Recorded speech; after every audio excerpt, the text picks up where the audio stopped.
अल्लाह रब्बुल इज्जत की अज़ीम कलाम कुरान मजीद कुरान हकीम की आयात बायिनात से इस बाबरकत और अज़ीम महफ़िल का हमने आगाज़ किया है। अल्लाह रब्बुल इज्जत अपनी बरकत में कबूल फरमाए। अल्लाह रब्बुल इज्जत सबका आना जाना और इस महफ़िल में जाने दिल में सपने कद में शिरकत करना कबूल फरमाए और हम सब के लिए ज़रिया निजात पहुँचाए आखिरत तक। आमीन बिजाए नबी करीम आमीन। हज़रात मोहतरम,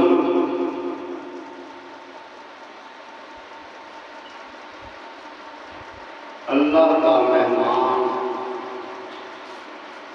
माह सियाम माह रमज़ान अपनी बरकतें समेट कर हमसे रुखसत हो।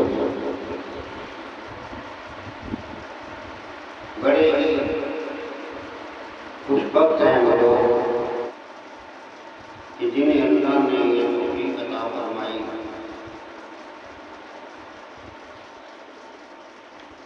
कि जिन्होंने इस शाहर मुबारक के रोज़े रखे, रात को क़याम किया। अल्लाह रब्बुल इज्जत हम सब उन लोगों में शुमार फरमाए जिनकी इस माह मुबारक में बख्शिश व नजात। और फिर मेरे साथ शेख अलीम साहब तशरीफ फरमा है। अल्लाह रब्बुल इज्जत ने इन्हें ये सआदत अता फरमाई कि इन्होंने उन रूह परवर घड़ियों में रोज़ा रसूल की भी ज़ियारत की और खाना काबा का भी तवाफ किया, उसकी भी ज़ियारत की, हरमैन शरीफैन की ज़ियारत। और हदीस पाक में ये आता है कि जो शख्स माह रमज़ान में उम्रा की सआदत हासिल करता है, गोया उसने मेरे साथ मोहम्मद रसूलुल्लाह सल्लल्लाहु अलैहि वसल्लम के साथ उम्रा किया। और फिर उसके बाद जब हम यहाँ नमाज पढ़ते हैं तो ज़्यादा से ज़्यादा 70 गुना सवाब मिल जाएगा। 10 गुना से लेकर 70 गुना तक, या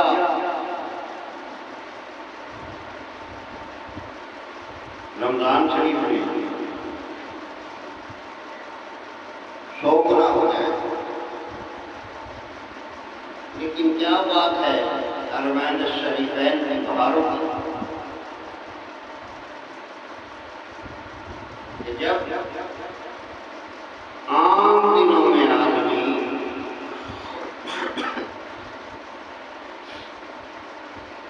मस्जिद हराम शरीफ में नमाज पढ़ता है, अल्लाह रब्बुल इज्जत एक नमाज के बदले 1 लाख नमाज का सवाब देता है।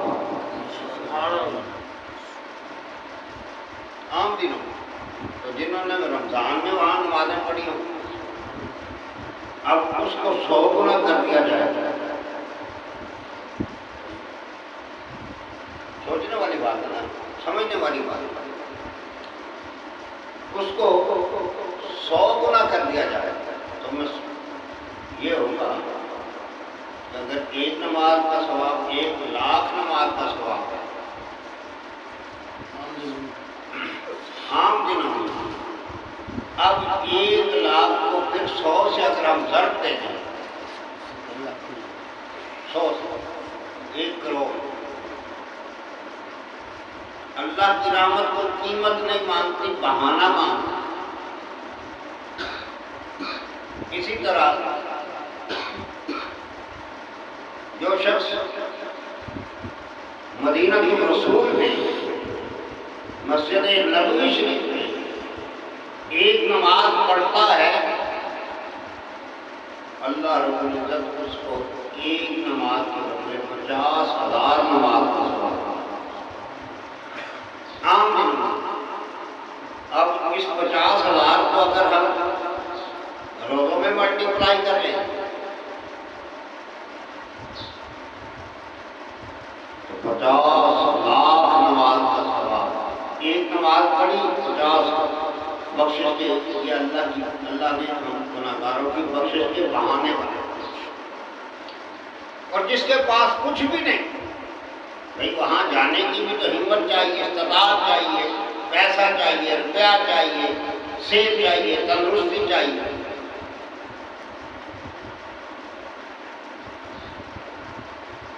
तो जिसके पास नहीं,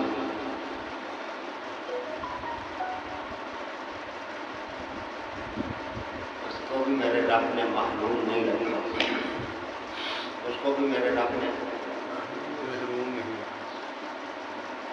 मसलन। अब मुतबादल देखो अल्लाह ने क्या क्या बनाया।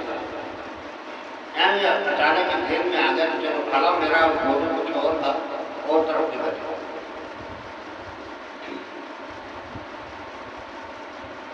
हाजी में दिखने पैसे खर्च हो गए थोड़े हाथ का 12 लाख।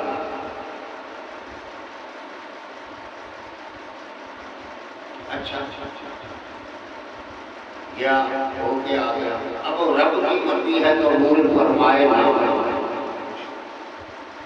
ऐसे उम्रा करने जाए, इतना पैसा भी खर्च करे, रब की मर्जी है कबूल फरमाए या अल्लाह सबकी कबूल फरमाए। ये भी करम है ना।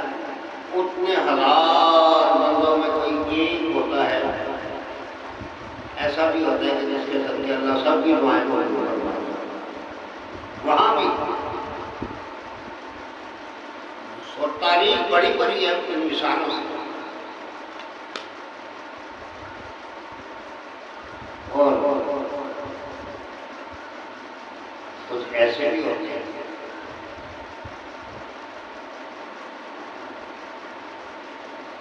वो अमल जो बगैर पैसा लगाए मिले, और उसका सवाब भी हदीस पाक ने ऐसे ही अता फरमाया।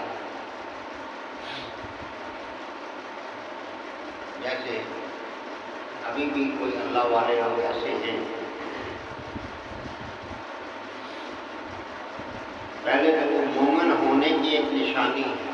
मोमिन होने की एक निशानी ये है, मोमिन वो है कि जिसका दिल मस्जिद में लग जाता है, जिसका दिल उसे सुकून आ जाए, मस्जिद में जाए तो उसे। ऐसे ही अरबी में इसकी मिसाल यूँ दी गई कि अल-मोमिन फिल मस्जिद कसमक फिल माँ। मोमिन का और मस्जिद का ऐसा रिश्ता है जैसे आपस में रिश्ता पानी और मछली का। जैसे मछली की बका, उसकी हयात, उसकी तंदुरुस्ती, उसकी सेहत उसी वक्त मुमकिन है जब वो पानी में रहेगी। उसको कुछ देर के लिए पानी से निकाल दो तो फड़फड़ाना शुरू हो जाएगी, कुछ देर के बाद पानी में डालो तो खुश हो जाएगी। इसी तरह मोमिन का दिल बाहर नहीं लगता, उसका अगर दिल लगता है तो अल्लाह के घर में लगता है। तो साहबे किराम रिज़वानुल्लाह तआला अलैहिम अजमईन ने बाक़ाए रिसालत में अर्ज़ किया, या रसूल अल्लाह सल्लल्लाहु अलैहि वसल्लम, आपका मदीने में तो बड़ी मौजें थी, मक्के में तो बड़ी मौजें थी। जैसे आका हम हर रोज उम्रा कर रहे हैं, हम हर रोज उम्रा कर रहे हैं। आका अलैहिस्सलातु वस्सलाम ने इरशाद फरमाया, जो शख्स फजर की नमाज अदा करे, जो शख्स जमात के साथ अदा करे और फिर वहीं बैठा रहे, मस्जिद में ही बैठा रहे, अल्लाह अल्लाह करता रहे। क्या वक्त में सूरज निकल आएगा,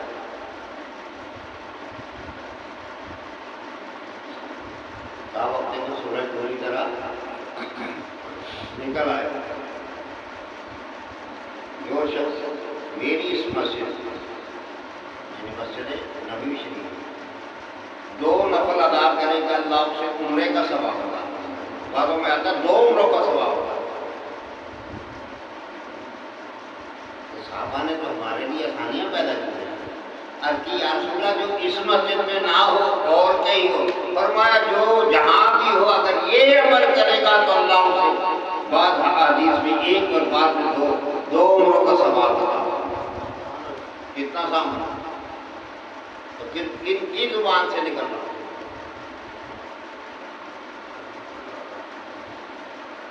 हाँ, वो जुबान जिसको सब उनकी कुंजी करी। हमारे हवा, ये वही वाली जुबान है।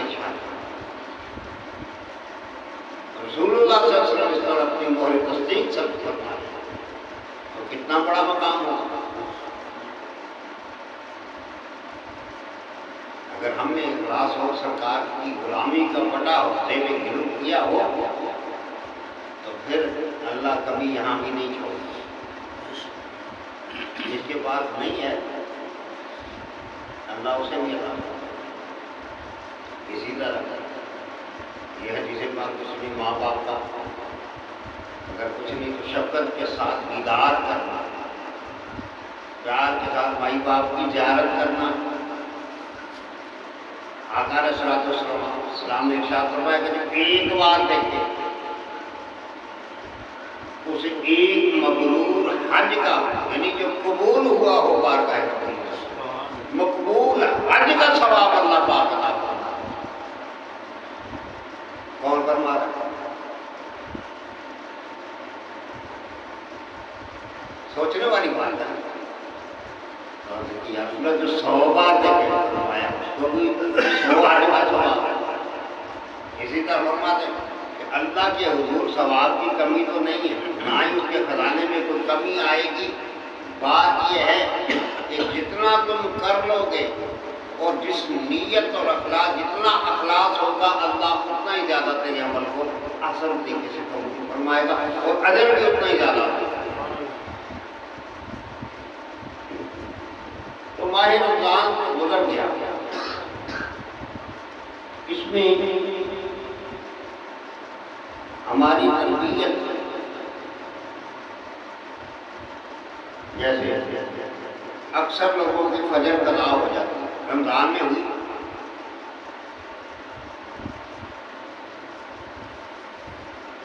पढ़ के सोए क्यों जी। अब जैसे ही रमज़ान किया तो हम फजर की नमाज को ही खुदा फिर क्या दें। भले हम महफिलों में जाएं, इन महफिलों में आना मुस्तहब है, लेकिन नमाज अल्लाह का फर्ज है।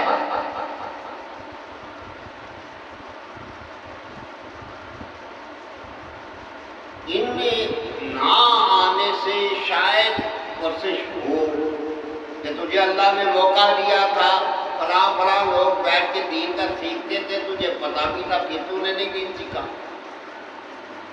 शायद। लेकिन वो तो यकीनी है ना।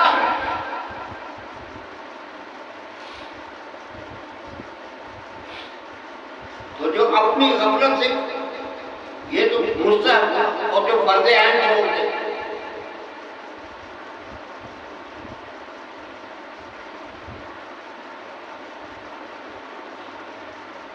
न पीरी मुरीदी का मजा आया ना ही महफिल का मजा आया।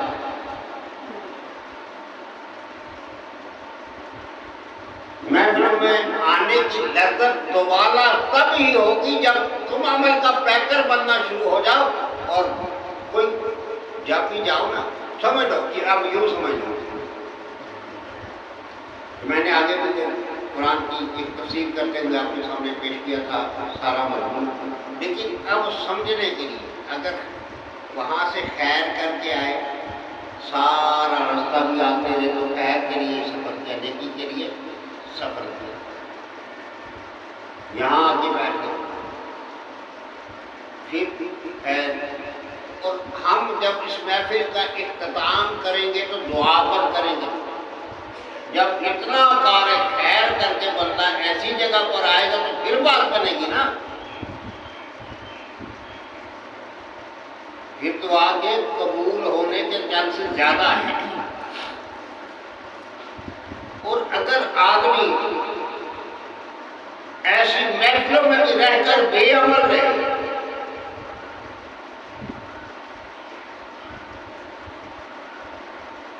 तो फिर इसलिए कोशिश हमें करें कि वो रमज़ान में जैसे नमाज कज़ा नहीं हुई, अब कभी कज़ा ना हो। रमज़ान हमें सबक ही ये देकर गया और उस सबक को हम 11 महीने याद उस पर अमल करते रहे, 12वें महीने अल्लाह फिर रिफ्रेश कोर्स करवा देता है। चलो अब फिर वो देते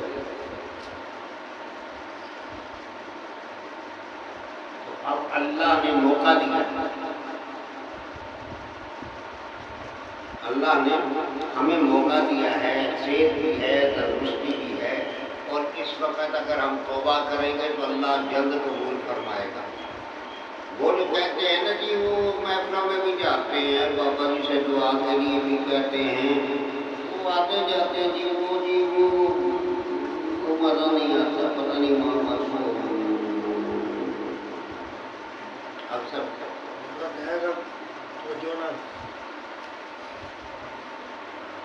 लेकिन शर्त ये है जैसे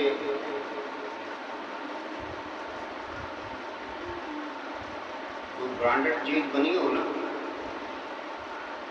पैरेट किस्म का,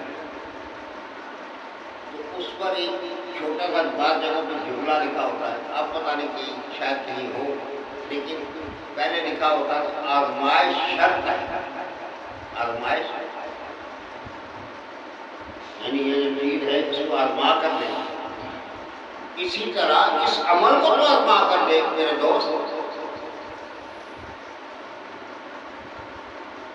फिर अल्लाह तुम पर कितने खैर करता है फिर देख।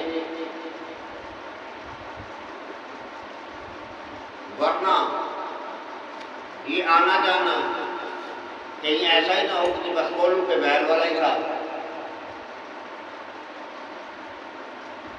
मंजर ही तय ना हो, एक सर्कल में घूमता रहे।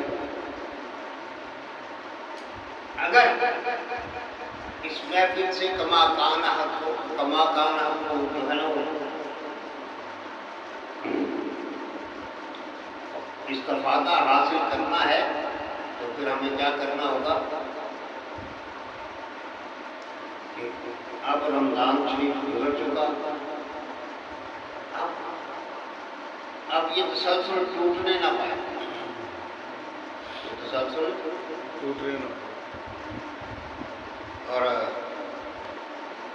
देखो सूफिया ने कहा कि अगर अमल थोड़ा भी हो, अगर अमल थोड़ा भी हो लेकिन उसमें मुआज़बत हो, यानी पाबंदी हो, यानी मुँह अंधेरी तूफान जो कुछ मर्जी आए, लेकिन तुम्हारा काम चलता रहेगा। मसलन हमें तो बापों ने तो ज्यादा चीजें बताई नहीं, आप खुद अंदाजा लगा लें कि अगर एक शख्स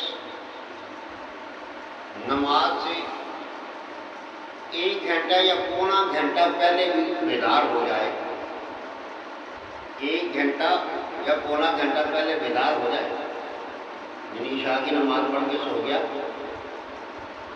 और फजर से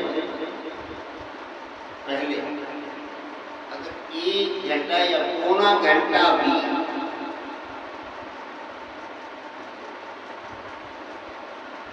पहले उठ जाता है तो 12 रकात नमाज तहज्जुद के दायरे आसानी और 500 बार दूसरी भी पढ़ ले।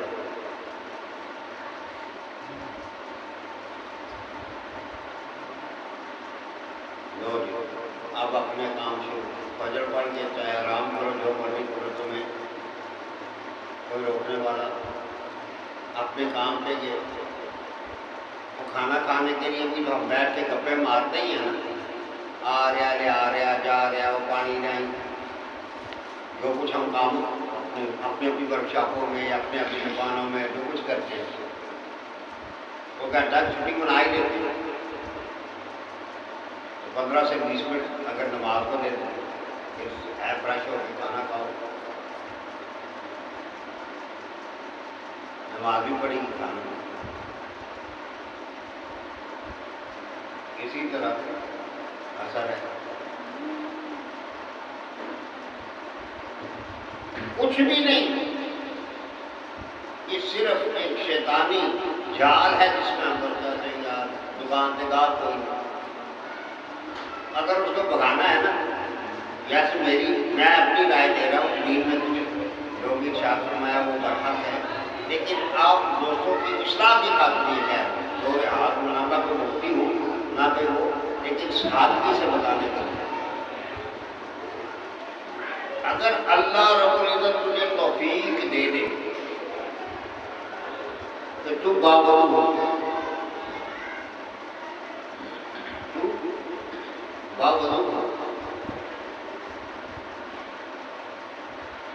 अब गाह का खतरा है ना, वो 5-10 मिनट मेरे बैठ के भी तो मक्खियाँ मारता ही हो, गप्पे आंकोगे, दूसरे दुकानदारों की तरफ देखोगे, दूसरी वर्कशॉपों की तरफ, या वैसे अगर वजू है तो जानवर भी वही रखे। जैसे ही आवाज आए कम अज कम 4 फर्ज तो पड़े, बढ़ के अपने काम का काम जाने। आजमाइश शर्त है मेरे दोस्त, आजमाइश ये करके थोड़ा करके देख, अल्लाह जब कितना अता फरमाता है उसकी यहाँ कमी कोई।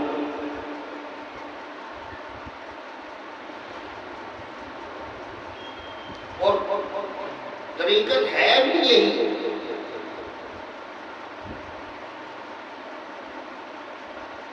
बाबा जी के पास आ गए, ठीक है, मैं बोला कि इस यकदमाना सोहबत बाउलिया बेतरफ 7 साल ताकत मेरे आ गया, इसको मानते हैं। लेकिन होता क्या है कि जब किसी कामिल की सोबत मिल जाए तो सबसे पहली चीज ये होती है कि अल्लाह हम जैसे गुनाहगार, ये मेरी मुरीदी क्या है, अदब अपनी जगह पर है। किसी अल्लाह के नेक बंदे के हाथों में हाथ देकर तौबा करना, पहले गुनाहों से तौबा करना, बैत का पहला तकाजा भी यही है कि पहला काम है तौबा, कि गुज़श्ता जो हो गया, ऐ अल्लाह के वली आप भी गवाह रहना कि मैंने उन साबिक़ा गुनाहों से आपके हाथ पर तौबा की।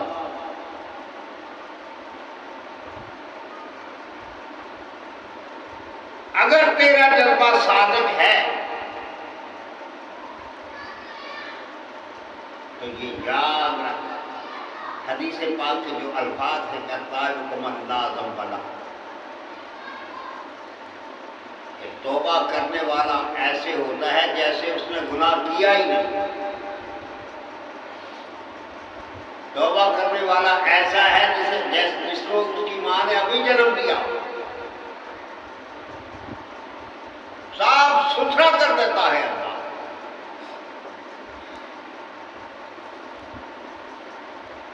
अब अगली तरफ चलते, जब पिछला खाता साफ हो गया तो फिर अब रास्ता बन गया। जो फायदा ही ना उठाए। मेरे जैसे आजकल कोई नौजवान नवारा बड़ा दाढ़ी बड़ा टाइम पे दाढ़ी रखना भी चलो बाबे हो या झुटियाँ पै जाएंगे उन्हें झुटियाँ छुपाना से दाढ़ी रखना।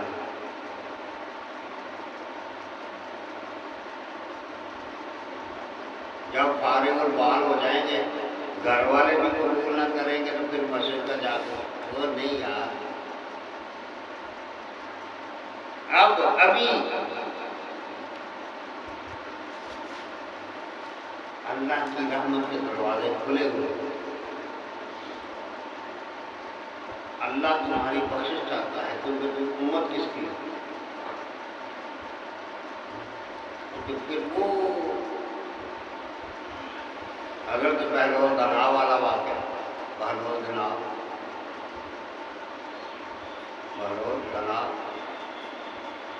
हाँ भाई पहलवान क्या कर रहे हो। किसी ने पूछा बाजार में थे कहने यार सुलह करवा रहा हूं। किसकी सुलह करा रहे हो भाई। सुलह करवा रहा हूं बंदे और रब के दरमियान। तो बना क्या नहीं हुई।